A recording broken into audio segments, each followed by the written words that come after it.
안녕하세요. 오늘은 많은 분들이 한 번쯤 걱정해 보셨을 주제로 이야기를 드리려 합니다. 바로 심장마비입니다. 먼저 한 가지 여쭤볼게요. 심장마비는 갑자기 오는 걸까요? 아니면 수년 전부터 서서히 준비되고 있었던 걸까요? 많은 분들이 갑자기 온다고 생각하세요. 어느 날 느닷없이 쓰러지는 것, 그게 심장마비라는 이미지가 있죠. 하지만 의학적으로 보면 심장마비는 대부분 하루아침에 생기지 않습니다. 수년, 길게는 수십 년에 걸쳐 혈관이 조금씩 좁아지고 손상되고 그 끝에 일어나는 사건입니다. 이게 왜 중요하냐면요. 준비되는 시간이 있다는 건 그 사이에 개입할 기회도 있다는 뜻이기 때문입니다. 통계를 한 가지 말씀드릴게요. 국내 사망 원인을 보면 심혈관 질환은 꾸준히 상위권에 자리하고 있습니다. 세계보건기구 WHO에 따르면 심혈관 질환은 전 세계 사망 원인 1위이기도 합니다. 특히 65세 이상에서 급성 심근경색 발생률이 높고 나이가 들수록 그 위험은 누적됩니다. 하지만 오늘 이 이야기를 꺼내는 건 여러분을 불안하게 만들려는 게 아닙니다. 오히려 반대예요. 심장마비는 어느 정도 예방이 가능합니다. 완벽하게 막을 수 있다고 단정하는 건 아니지만 위험을 줄일 수 있는 방법들이 분명히 있고 그게 어려운 것도 아닙니다. 오늘 영상 하나로 그 방법을 정리해 드릴게요. 그리고 시작하기 전에 한 가지만 더 여쭤볼게요. 오늘 당장 바꿀 수 있는 작은 습관이 있다면 시작하실 수 있으신가요? 이 질문에 그렇다고 답하실 수 있다면 오늘 영상이 여러분께 실질적인 도움이 될 거라고 생각합니다. 자, 시작해 볼게요. 예방 방법을 알기 전에 먼저 심장마비가 어떻게 생기는지를 이해하시는 것이 중요합니다. 원리를 알면 왜 그 예방 방법이 효과적인지도 자연스럽게 이해되거든요. 심장마비, 의학적으로는 급성 심근경색이라고 하는데요. 쉽게 설명해 드릴게요. 우리 심장은 쉬지 않고 박동합니다. 이 심장이 움직이려면 당연히 혈액을 공급받아야 해요. 심장 근육에 혈액을 공급하는 혈관을 관상동맥이라고 합니다. 이 관상동맥이 막히면 심장 근육이 혈액을 공급받지 못하고 그 부위가 손상됩니다. 이게 심근경색, 즉 심장마비입니다. 그런데 이 혈관은 왜 막히는 걸까요?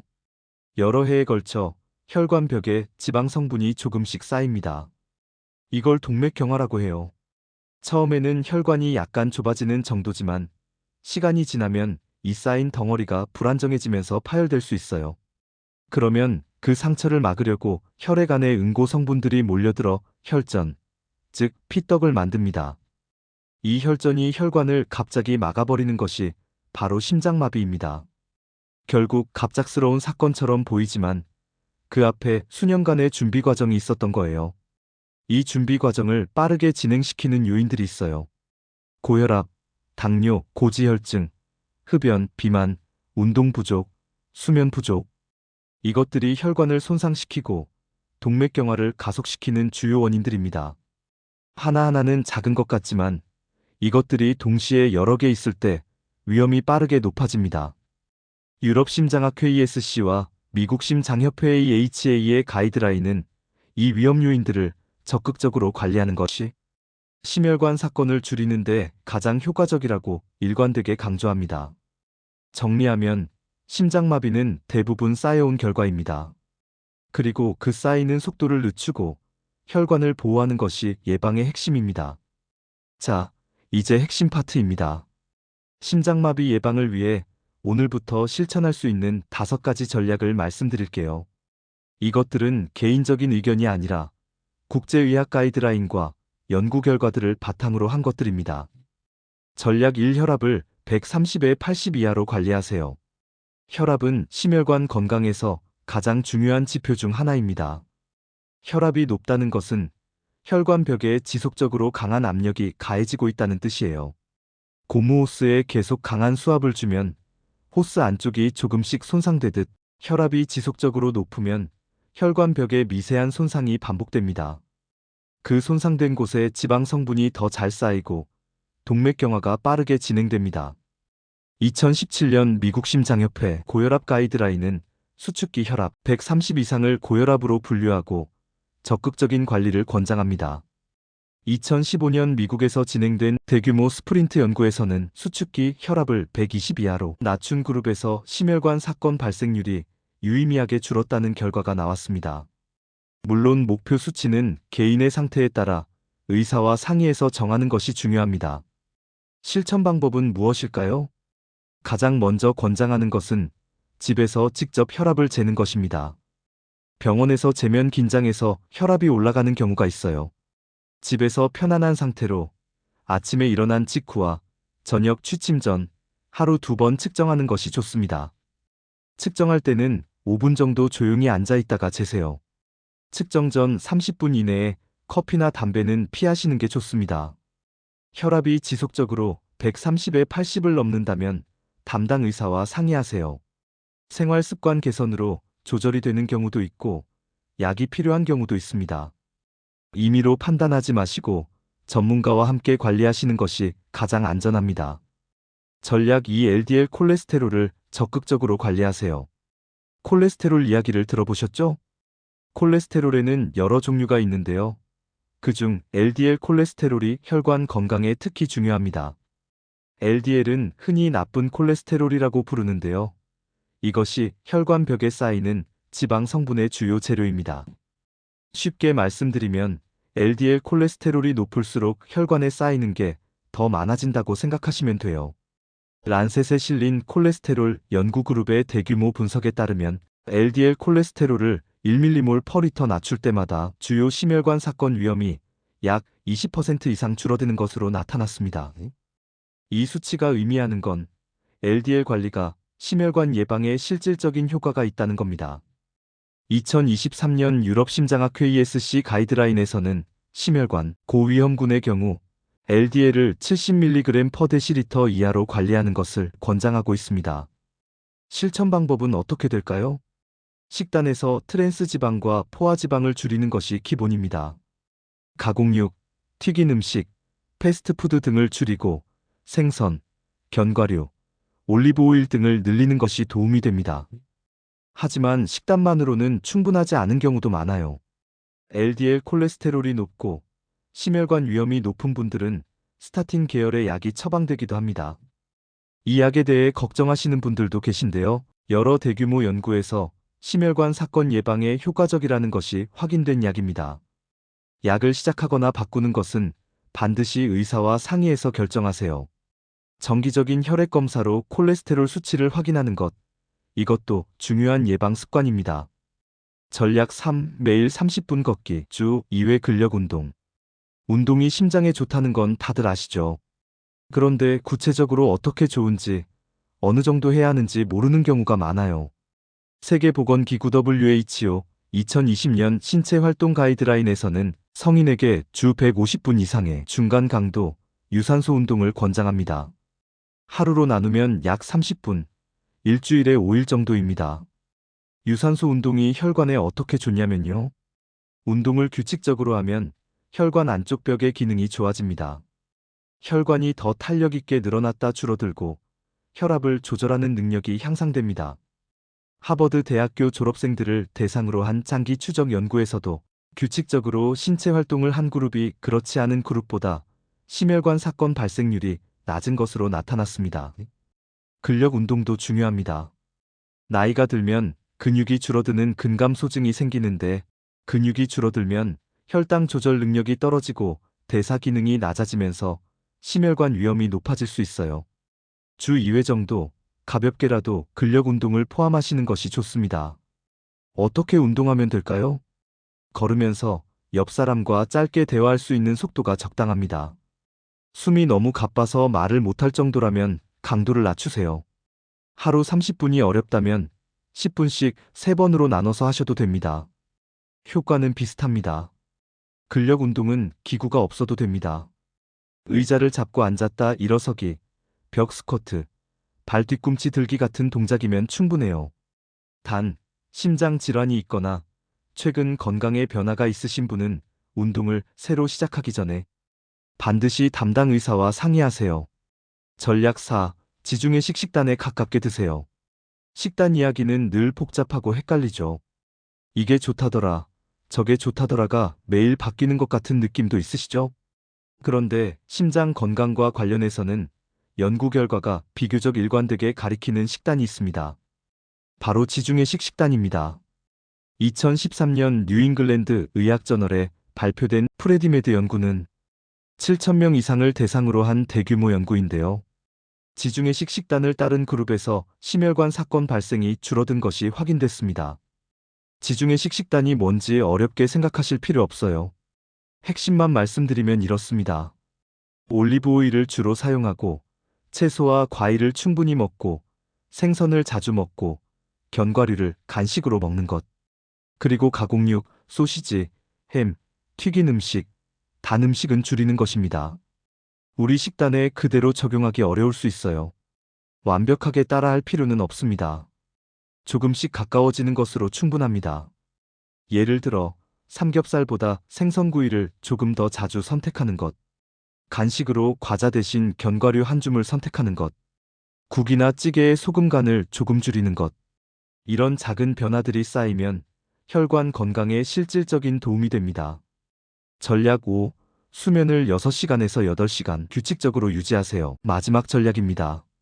수면이 심장 건강과 무슨 관계가 있을까 싶으신 분들도 계실 거예요. 관계가 있습니다. 그것도 꽤 직접적으로요. 미국 심장학회 저널에 발표된 여러 연구들에 따르면 수면이 6시간보다 짧거나 9시간보다 길 경우 심혈관 질환 위험이 높아지는 경향이 있습니다. 왜 그럴까요? 잠이 부족하면 우리 몸의 긴장신경, 즉 교감신경이 활성화된 상태가 지속됩니다. 이 상태가 되면 혈압이 올라가고 혈당이 올라가고 염증 수치도 높아집니다. 이 모든 것이 혈관에 부담을 주는 요인들이에요. 또 하나 수면무호흡증이 있는 분들은 특히 주의가 필요합니다. 수면무호흡증은 자는 동안 호흡이 반복적으로 멈추는 것인데요. 이 과정에서 산소가 부족해지고 혈압이 반복적으로 올라갑니다. 심혈관 위험을 높이는 중요한 요인 중 하나로 알려져 있어요. 코골이가 심하거나 자고 나도 피곤하신 분들은 수면 전문의와 상담해 보시는 것을 권장합니다. 수면을 개선하기 위한 간단한 방법들을 말씀드리면요. 매일 같은 시간에 자고 같은 시간에 일어나는 것. 자기 한두 시간 전에는 스마트폰이나 TV 화면을 줄이세요. 저녁 과식을 피하고 잠자리는 조용하고 어둡게 만드는 것이 좋습니다. 자, 5가지 전략을 말씀드렸는데요. 이걸 어떻게 일상에 녹여낼 수 있을지 하루 루틴으로 정리해 드릴게요. 아침에 할 일입니다. 눈을 뜨면 바로 벌떡 일어나지 마세요. 1, 2분 정도 누운 채로 천천히 몸을 깨우세요. 기상 직후 혈압이 갑자기 오를 수 있기 때문에 이 전환 시간이 혈관에 좋습니다. 그리고 혈압계가 있으신 분들은 아침 혈압을 측정하세요. 매일 기록해두면 변화를 파악하는 데 도움이 됩니다. 아침 식사는 가능하면 간을 줄이고 채소나 과일을 조금 포함하세요. 낮 시간에 할 일입니다. 10분씩 3번 걷기를 목표로 하세요. 한꺼번에 30분이 어렵다면 식후에 10분씩 나눠서 걸으셔도 됩니다. 식사할 때는 국이나 찌개의 간을 조금 줄이는 것을 의식해 보세요. 나트륨을 줄이는 것이 혈압 관리에 실질적으로 도움이 됩니다. 저녁에 할 일입니다. 저녁 식사는 자기 3시간 전에 마치는 것이 좋습니다. 과식은 피하세요. 자기 전에 간단한 스트레칭을 5분에서 10분 정도 하시면 몸의 긴장을 풀고 수면의 질을 높이는 데 도움이 됩니다. 스마트폰은 잠자리에 들기 1시간 전에는 내려놓으세요. 이 루틴을 한꺼번에 다 하려고 하면 부담이 됩니다. 오늘은 하나, 내일은 2개, 이렇게 천천히 늘려나가세요. 작은 습관이 쌓이면 몸이 달라집니다. 자, 이번엔 꼭 기억하셔야 할 중요한 내용입니다. 심장마비가 오고 있을 때 나타날 수 있는 경고 신호들이 있어요. 미국 심장협회와 대한심장학회가 공통적으로 강조하는 증상들입니다. 첫 번째, 10분 이상 지속되는 가슴 통증 또는 압박감입니다. 가슴이 조이거나 누르거나 타는 느낌이 10분 이상 계속된다면 즉시 응급처치를 받으셔야 합니다. 좀 쉬면 나아지겠지라고 기다리지 마세요. 두 번째, 식은땀이 나면서 숨이 가빠지는 증상입니다. 특별한 이유 없이 갑자기 온몸에 식은땀이 나고 숨쉬기가 힘들어진다면 심장에 이상이 생기고 있다는 신호일 수 있습니다. 세 번째, 턱이나 왼쪽 팔이 아픈 증상입니다. 심장 주변 신경과 연결된 경로 때문에 심장 문제가 생길 때 가슴 말고 턱, 어깨, 왼쪽 팔 안쪽이 아프거나 저릿한 느낌이 오는 경우도 있습니다. 이 증상이 가슴 불편감과 함께 오거나 이유 없이 나타난다면 주의하세요. 이런 증상이 나타나면 어떻게 하셔야 할까요? 즉시 119에 연락하세요. 스스로 운전해서 병원에 가거나 증상이 나아지길 기다리지 마세요. 심장마비는 시간이 지날수록 심장 근육 손상이 커집니다. 빠른 응급처치가 결과를 결정짓습니다.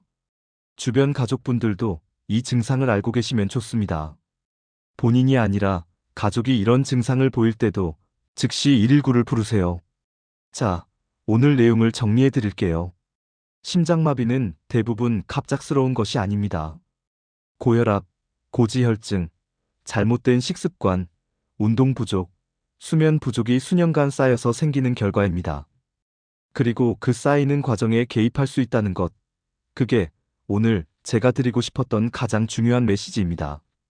오늘 말씀드린 5가지 전략을 다시 한번 짚어드릴게요. 혈압을 130에 80 이하로 관리하고, LDL 콜레스테롤을 확인하고 관리하고, 매일 30분 걷고, 주 2회 근력 운동을 하고, 식단을 조금씩 건강하게 바꾸고, 수면 6시간에서 8시간을 규칙적으로 유지하는 것. 이 5가지를 완벽하게 다 해야 한다는 게 아닙니다. 오늘 하나부터 시작하시면 됩니다. 심장마비는 운이 아니라 관리의 결과입니다. 오늘 시작하면 10년 후에 내 몸이 달라질 수 있습니다. 작은 습관이 생명을 지킵니다. 마지막으로 한 가지만 말씀드릴게요. 오늘 영상의 내용은 일반적인 건강 정보를 드리기 위한 것이고, 개인의 의료적 판단을 대신할 수 없습니다. 혈압이나 콜레스테롤 수치, 약의 시작과 조절은 반드시 담당 의사와 상의하시고 결정하세요. 오늘 영상이 도움이 되셨다면 좋아요와 구독 부탁드립니다. 가족 중에 심장 건강이 걱정되시는 분이 있다면 이 영상을 함께 나눠주세요. 다음 영상에서 뵙겠습니다. 감사합니다.